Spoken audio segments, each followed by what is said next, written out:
I think in those areas it's like, yeah, if a PA is put up properly, you can counteract most problems. But standing waves is the big one, where you've got a frequency, which is, I think there was a lot of that in this room. A particular frequency will reflect more and will sum at certain points, and so that's where you get what's called lobing.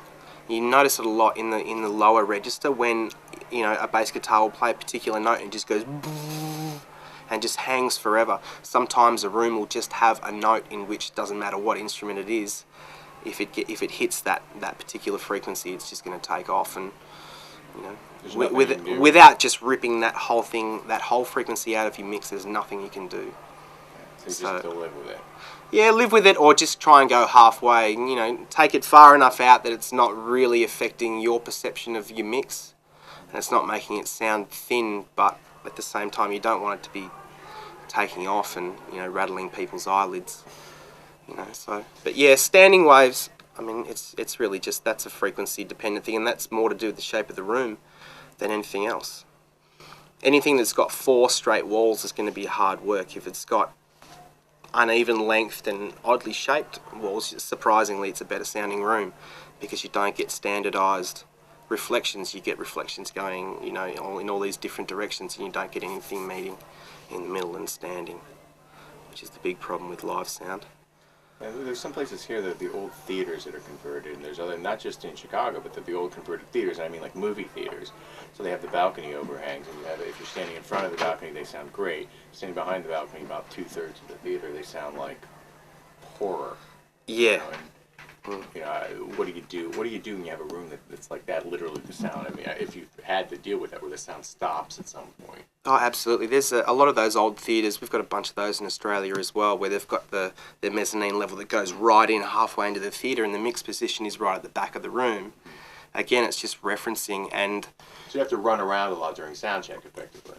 Yeah, run around a lot, and just, I mean, you can do it if you're starting at the start of the day and tuning the PA and just listening to the difference in the room as you walk back and forth. You get to understand what changes, and so by the time you get back to your position, even though it doesn't sound like you'd like it to, you know that if you're actually sitting, where the majority of the people are, it's sounding fine. But again, that's, you got to get the right PA that is going to allow you to cover all this big mezzanine level, but also shoot underneath the balcony right to the back. Does it have to do with where you place things? Yes. Yeah. And the number of speakers you've got as well.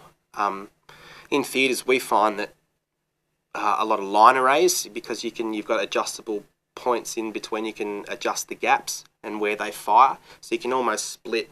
A line array is is those new PAs that are just flat. They're not very big. They're just tall and long, and yeah, you can adjust the spread of the boxes, so you could almost split a line array like that. So one half is pointing up to the mezzanine, and the other half is pointing down underneath the balcony and trying to omit this spot in the middle where it's going to reflect off. Yeah, but yeah, a lot of that's just placement. A lot of the time, I think in the House of Blues stuff, they have a lot of delay speakers in behind the mixing console, just a bunch of small installed speakers that are mounted on the walls that cover that kind of stuff.